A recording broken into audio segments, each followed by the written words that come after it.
समुद्र मंथन और नीलकंठ शिव पुराणों के अनुसार एक समय देवता और असुर के बीच संघर्ष चल रहा था। दोनों ही अमर होने के लिए अमृत पाना चाहते थे। तब सबने मिलकर क्षीर सागर को माथने का फैसला किया, जिसे समुद्र मंथन कहा जाता है। इस मंथन के लिए मंदाराचल पर्वत को मथानी रॉड बनाया गया और वसु की नाक को रस्सी की तरह इस्तेमाल किया गया। देवता एक तरफ और असुर दूसरी तरफ खड़े होकर समुद्र को माथने लगे।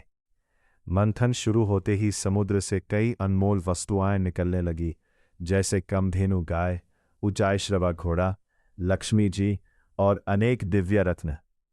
लेकिन अचानक समुद्र से एक बहुत ही भयानक और जहरीला विष निकला, जिसका नाम था हालाहाल।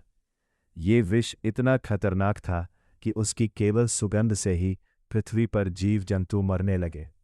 आसमान अंधेरा हो गया, हवा जहरीली हो गई और हर तरफ डर और अफरा तफरी मच गई। देवता और असुर दोनों ही इस समस्या का समाधान नहीं कर पा। तब सभी ने मिलकर भगवान शिव जी से प्रार्थना की, जो कैलाश पर ध्यान में लीन थे। सभी देवताओं की पुकार सुनकर शिव जी तुरंत प्रकट हुए।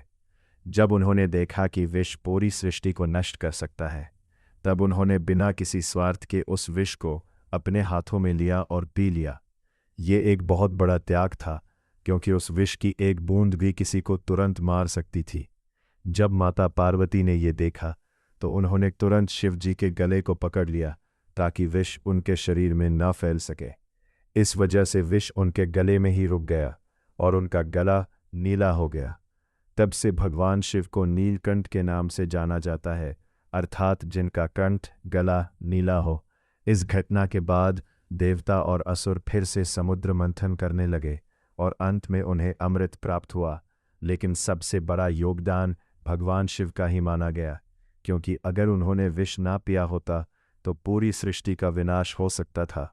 भगवान शिव का ये रूप हमें ये सिखाता है कि सच्चा देवता वही होता है जो दूसरों की भलाई के लिए अपनी जान की भी परवाह ना करे। सीख निष्काम सेवा, त्याग और साहस से ही